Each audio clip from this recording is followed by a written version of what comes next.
آغا بھائی یہ بتائیں کہ طب نبوی کا جب ہم ذکر کرتے ہیں تو کیا طب نبوی میں آپ قرآن کی آیات کا دینا یا پڑھنا یا پڑھ کے دم کرنا یا ان چیزوں کو طب نبوی میں شامل کرتے ہیں؟ بسم اللہ الرحمن الرحیم۔ تمام حمد و ستائش اس اللہ کے لیے ہے کہ جس کے سوا کوئی دوسرا خدا نہیں ہے۔ بلال بھائی، آپ کا سوال بہت اچھا ہے اور حقیقت بھی یہی ہے کہ جب کوئی بھی مریض دنیا بھر کے تمام اطباء سے علاج کرا کے عاجز آ جاتا ہے اور کوئی بھی طبیب، کوئی بھی ڈاکٹر، کوئی بھی حکیم جب اس کا علاج کرنے میں کامیاب نہیں ہوتا تو انسان اللہ کی طرف رجوع کرتا ہے، اس کی کتاب کی طرف رجوع کرتا ہے۔ تو دیکھیے، یہ وہ علاج ہے جسے روحانی کہتے ہیں، اور روحانی علاج جو ہے یہ بالکل فری آف کاسٹ ہے، اور سب سے پہلے اس کا وائی فائی کنیکٹ کرنا پڑتا ہے۔ اور وائی فائی کا پاسورڈ کیا ہے؟ اچھا، تھوڑی سی آنکھوں کے اندر نمی آ جائے اور اس کے بعد بندہ صرف اللہ کہے تو پاسورڈ 1 سیکنڈ کے وقفے کے بغیر کنیکٹ ہو جاتا ہے۔ اور جیسے یہ پاسورڈ آغا بھائی کیا بات کی ہے، جیسے یہ پاسورڈ کنیکٹ ہوتا ہے بلال بھائی، اللہ کی بارگاہ سے 7ویں آسمان سے عرش معلیٰ سے کنیکٹ ہوتا ہے۔ مطلب کہاں انسان دنیا میں بیٹھا ہے اور عرش معلیٰ 7ویں آسمان سے کنیکٹ ہو جاتا ہے۔ تو پھر پروردگار فرماتا ہے کہ اے میرے بندے، تو استدعا کر، تو دعا مانگ، میں تیری دعا کو قبول کروں گا۔ پھر بندہ روتا ہے اور پھر بندے کو اپنے مولا رسول خدا کی ایک حدیث یاد آتی ہے۔ وہ حدیث یہ ہے کہ رسول خدا نے فرمایا کہ سورہ الحمد شریف، جسے سورہ فاتحہ بھی کہتے ہیں، اس میں سوائے اللہ کی رحمتوں کے اور اللہ کی برکتوں کے کچھ نہیں ہے۔ اگر بندہ اس کو 41 مرتبہ یا 70 مرتبہ یا 7 مرتبہ،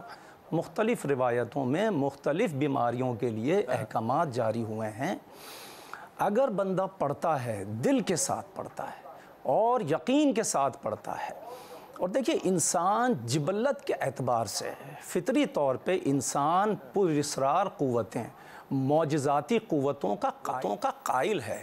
جب سے دنیا بنی ہے اور جب تک دنیا رہے گی، انسان کی فطرت میں شامل ہے کہ انسان معجزے چاہتا ہے۔ جب انسان بہت تھک جاتا ہے، سب جگہ سے چکر لگا کے، ٹکریں مار کے جب انسان تھکتا ہے تو صرف اس کی بارگاہ الہی کی طرف نگاہ ہوتی ہے، اور پھر بندہ چاہتا ہے کہ وہ میرے لیے معجزہ کر دے۔ چاہے امیر سے امیر بندہ ہو، چاہے غریب سے غریب بندہ ہو، اس کی ایک نگاہ کرم کا محتاج ہو جاتا ہے۔ اور بندہ اللہ چونکہ انسان کے دل کو ٹٹولتا ہے، اور جیسے ہی ٹٹولتا ہے کہ سگنل پورے ہیں، بندہ واقعی دل سے استغفار کے ساتھ، توبہ کے ساتھ مجھے پکار رہا ہے، میرے قرآن کی کوئی آیت کے ذریعے سے مجھ سے رابطے میں ہے، مسلسل مجھے پکار رہا ہے، تو بندے کو اللہ دے دیتا ہے۔ اور یہ وہ دروازہ ہے بلال بھائی جس پر اگر دستک دی جائے، رسول خدا فرماتے ہیں کہ جس پر اگر بار بار دستک دی جائے، ناممکن ہے کہ یہ دروازہ نہ کھلے۔ دروازہ کھلتا ضرور ہے، بس بندے کے اندر استقامت ہونی چاہیے، یقین ہونا چاہیے، صبر ہونا چاہیے، شکر ہونا چاہیے۔ اور اتنے معجزات بھرے پڑے ہیں، اتنے واقعات بھرے پڑے ہیں کہ جب بندہ لبے دم ہو گیا۔ کیا یہ کہنا درست ہوگا کہ طب نبوی جو ہے یہ اسلوب قرآن ہے؟ جی ہاں، دیکھیے مارکت الآراء لیکچرز ہیں نبی پاک صلی اللہ علیہ وسلم کے، مارکت الآراء لیکچرز ہیں، حدیث ہیں،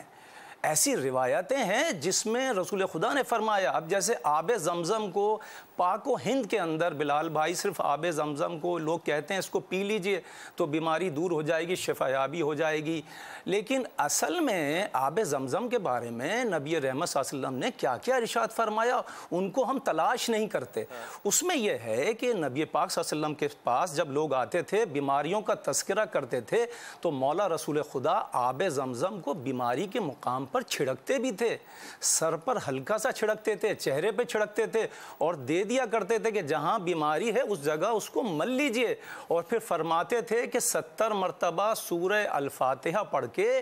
آب زمزم کو پیجئے، جو بھی آپ کو مرض لاحق ہے اس مرض کے لیے دعا کیجئے پروردگار کی بارگاہ میں، کیونکہ آب زمزم سنتا ہے اور آج سائنس کہتی ہے، پروفیسر ایموتو جرمن کے سائنٹسٹ ہیں، پروفیسر نٹ فیفر جاپان کے جرمن کے سائنٹسٹ نٹ فیفر ہیں، اور جاپان کے پروفیسر ایموتو، وہ کہتے ہیں کہ آب زمزم میں صلاحیت موجود ہے کہ وہ سنتا ہے، آپ جس بیماری کا تذکرہ کریں گے وہی دوا یہ بن جائے گا، اور جب آپ پئیں گے آپ کو وہی جو آپ کو درکار ہے۔ میں دوبارہ آغا بھائی آپ کی طرف آتا ہوں، آپ نے بڑی وضاحت سے بیان کیا، آپ نے جو جاپانی سائنٹسٹ ہے اس کو پڑھا ہوا ہے، دیکھا ہوا ہے، اب اس میں جو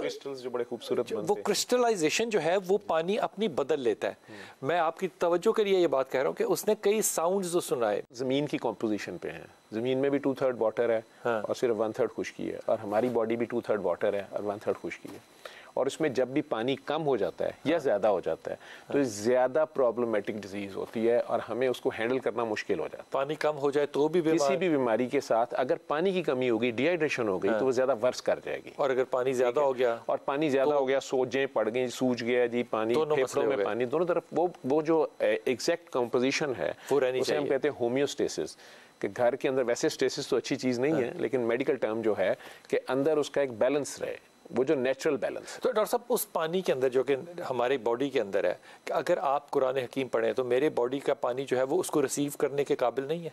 بالکل، آپ پڑھیں گے بھی تو آپ کی وائبریشن جو ہے، یہ جو وائبریشن ہو رہی ہے یہ انرجی ہوا میں بھی جا رہی ہے اور میری باڈی میں بھی جا رہی ہے نا، وائبریشن سارے ہو رہی ہے۔ یہ جو وائبریشن ہے جب ہم بولتے ہیں ریڈیشن بھی ہوتی ہے، تو یہ ساری کی ساری، میں آپ کو گالی دوں گا تو آپ کو ایک دم آپ کی باڈی کے ٹرانسمیٹر، سارے نیورو ٹرانسمیٹرز، آپ کے ہارمونس چینج ہوں گے، اور اگر میں آپ کو ویسے ہی کہہ دوں گا آپ بہت اچھے لگ رہے ہیں تو آپ کو تعریف بھی آپ کو اچھی لگتی ہے، آپ جھوٹ بھی کہیں گے تو اچھا لگے گا، جھوٹ بھی کہیں گے تو اچھا لگے گا نا جی، ٹھیک ہے۔ منافقت خوش آمد کیا ہوتی ہے؟ کیا بات ہے، چاہے وہ بھی ہے، اور اگر میں آپ کو دل میں آپ سے بغض رکھ رہا ہوں، حسد رکھ رہا ہوں، تو میرے پہ اثر ہو رہا ہے، اس میں بھی آپ پہ بھی اثر ہو رہا ہے، میرے پہ بھی ہو رہا ہے، میری انرجی آپ کو ٹرانسفر ہو رہی ہے، آپ کو وہ انرجی چاہیے نہیں تھی، آپ تیز بھاگ رہے تھے، میں نے ہلکا سے پیچھے سے پش کیا، آپ گر جائیں گے۔ میں وقفے پہ جاؤں گا چھوٹے سے، لیکن یہ بات عرض کرتا ہوں، یہ جب ہم کہتے ہیں نا کہ یہ طب نبوی ہے، طب کا نام کے ساتھ جب نبوی کا نام آ جاتا ہے نا تو پھر اس کی حدود کوئی نہیں رہتی، پھر وہ جس حد تک بھی آپ جا سکیں آپ جائیں۔ اوکے آغا بھائی یہ بتائیے کہ حکمت کے علاج کے لیے اگر کوئی آئے، حکمت سے میرا مطلب ہے کہ آپ کے پاس کوئی آئے گا کوئی جڑی بوٹی لینے کے لیے، کوئی اس طرح کا کام کرنے کے لیے، تو آپ کیا اس کو ایک آیت قرآن حکیم عطا فرمائیں تو آپ نے اس کا علاج ہوتے ہوئے کبھی تجربے میں حکمت میں دیکھا ہے؟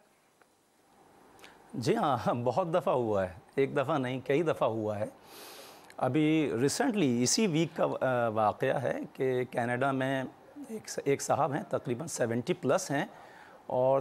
20 دن سے وہ کوما میں تھے، وینٹیلیٹر پہ تھے، اچھا، اور آنکھ بھی نہیں کھولتے تھے۔ تو ان کے بچوں نے مجھے فون کیا تو میں نے ان کو صرف یہ بتایا کہ آب زمزم لے لیجئے اور 41 ٹائم درود شریف اول و آخر تا تعداد میں لگائیے، اور آپ 41 ٹائم سورہ الفاتحہ قبلے کی جانب رخ کر کے بآواز بلند پڑھیے، اور مریض کے سامنے پڑھیے، وہ تو سو رہے ہیں، وہ کوما میں ہیں، لیکن آپ ان کے سامنے پڑھیے۔ اب جو دم ہونے والی چیزیں ہیں نا، وہ پھونک سے دم نہیں ہوتا ہے، دم اصل میں جو شعائیں نکل رہی ہوتی ہیں پڑھنے والے کے جسم سے، کچھ روشنی کی شعائیں نکلتی ہیں، وہ جا کے جذب ہوتی ہیں، وہ باڈی انجیکٹ کرتی ہے، جذب کرتی ہے اپنے اندر، اور وہ پانی بھی اپنے اندر جذب کرتا ہے۔ جب وہ پانی پہ پڑھا گیا اور ان پہ چھڑکا گیا، وہ پی بھی نہیں سکتے تھے، چھڑکا گیا، 3 دن کے بعد انہوں نے ماشاءاللہ سے آنکھیں کھولی ہیں، اور اب وہ صرف آنکھیں کھولتے ہیں، ابھی قوت گویائی ان کی بیدار نہیں ہوئی ہے، لیکن جس اللہ نے قرآن کی اس برکت سے ان کی آنکھیں کھول دی، یقیناً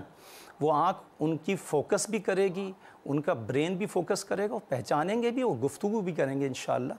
اگر میں نے کسی کو شہد دے دیا، کلونجی دے دی، یا کوئی سبزی بتا دی، یا کوئی کھانے پینے کی دالیں بتا دیں، اس کے بعد میں ان سے کہتا ضرور ہوں یہ کہ آپ اس کے ساتھ سورہ الفاتحہ ضرور پڑھیے یا سورہ توحید پڑھیے،